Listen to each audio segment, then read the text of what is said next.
Hai Sobat Cipali, balik lagi nih bareng aku Silvi dan Pak Sri yang masih menemani di sesi ketiga kali ini Tanya Cipali. Nah, pembahasannya masih sama mengenai persiapan menjelang mudik lebaran di Astra Tol Cipali sendiri ya Pak. Kalau tadi kan Pak Sri udah menjelaskan nih mengenai kondisi jalan di Jalan Tol Cipali, mengenai persiapan rest area, mengenai fasilitas keamanan yang ada di Jalan Tol Cipali ya Pak. Nah, sudah cukup optimal banget ya Pak usaha dari Astra Tol Cipali sendiri dalam mempersiapkan mudik pengguna jalan tol di Jalan Tol Cipali ini. Nah, Pak Sri, tips and trick nih Pak untuk pengguna jalan Sobat Cipali di mudik kali ini tuh mungkin Pak Sri punya tips and trick gimana Pak? Ya, yang jelas pertama prokes harus tetap kita jaga, kemudian tubuh harus kita jaga juga. Yang bugar itu kita harus kondisikan, kemudian cek tekanan angin. Oke, untuk tambal ban ya Pak? Untuk nanti takutnya bocor di jalan kan. Iya. Kemudian cek juga BBM-nya masih full enggak, jangan sampai nanti di tengah jalan sebelum sampai rest area bensinnya habis. Oke, iya betul. Kemudian betul, yang jelas kalau ngantuk istirahat. Oke. Bisa mampir ke rest area kita tadi itu, yang ada 8 lokasi tadi itu ya. Oke. Nah, bentar Pak, saya mau nanya nih. Sebenarnya kan kalau saya pernah baca nih, titik lelahnya pengemudi itu di waktu 3-4 jam, betul nggak Pak? Betul ya. Mungkin Pak Sri bisa ngasih tips nih buat para pengguna Sobat Cipali nih, 4 jam maksimal itu kenapa nih Pak? Ya, selama 4 jam itu jelas tubuh kita sudah merasa fatigue ya, udah lelah lah. Konsentrasi hilang, nah di situ memang harus butuh istirahat. Oke. Nah kalau bisa menemukan langsung rest area, langsung istirahat aja. Oke. Gitu. Kalau mungkin belum menemukan rest area, bisa berganti sopirnya, menyopirnya dengan temennya, gitu ya. Jangan dipaksakan, intinya itu. Gitu. Nah, selain tadi Pak Sri udah menyebutkan mengenai tips and triknya untuk Sobat Cipali, saya mau nanya tips and trik satu lagi nih Pak, mengenai waktu terbaik untuk pengemudi di Jalan Tol Cipali sendiri tuh baiknya di jam-jam berapa? Ya, yang jelas setelah bangun tidur tuh pagi ya, Silvi ya, itu jam 8, 10 itu sudah mulai jalan. Itu kondisi masih bugar-bugarnya. Iya, oke Pak.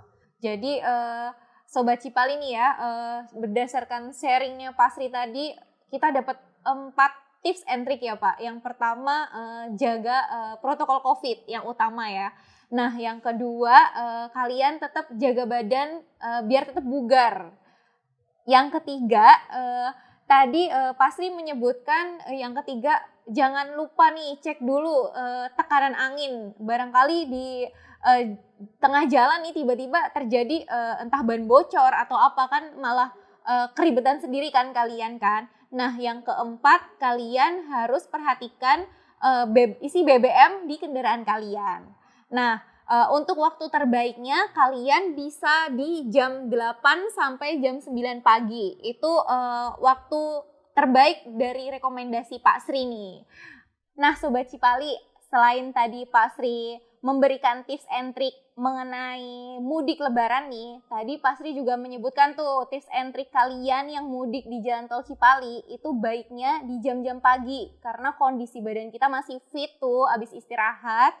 Nah jam-jam pagi itu kemungkinan jam berapa? Nah mungkin aja di kalian di jam 8 atau jam 10 seperti yang tadi Pak Sri bilang.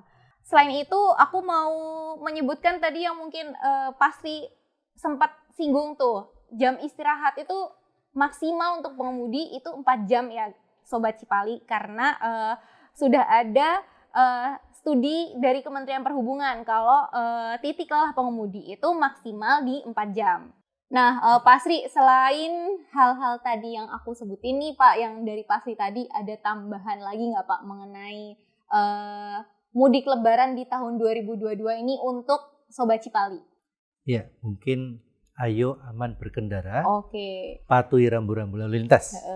Nah, tuh inget ya pesan dari Pak Sri, aman berkendara dan patuhi rambu-rambu lalu lintas. Wah, sibuk banget ya nih Pak Sri sebagai Deputy Operation nih kayaknya memastikan masing-masing tugas harus berjalan dengan lancar karena 2 tahun nih sudah nggak mudik. Hype lagi nih di tahun 2022 mudik pada ingin melewati jalur Trans Jawa, apalagi pasti yang dari Jakarta melewati jalan tol Cipali. Semoga di Ramadan tahun 2022 ini Sobat Cipali bisa berkumpul dengan keluarga dengan selamat sampai tujuan dan merayakan Hari Raya Idul Fitri dengan beramai-ramai dengan keluarga besar.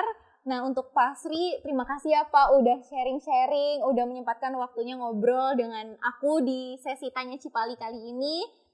Selamat menaikkan ibadah puasa juga buat Pak Sri, sehat-sehat. Amin. Nah, untuk Sobat Cipali juga terima kasih nih udah nonton di sesi Tanya Cipali bareng aku dan Pak Sri kali ini. Jangan lupa untuk subscribe, like, dan komen, nyalakan loncengnya ya. Sampai jumpa Pak Sri.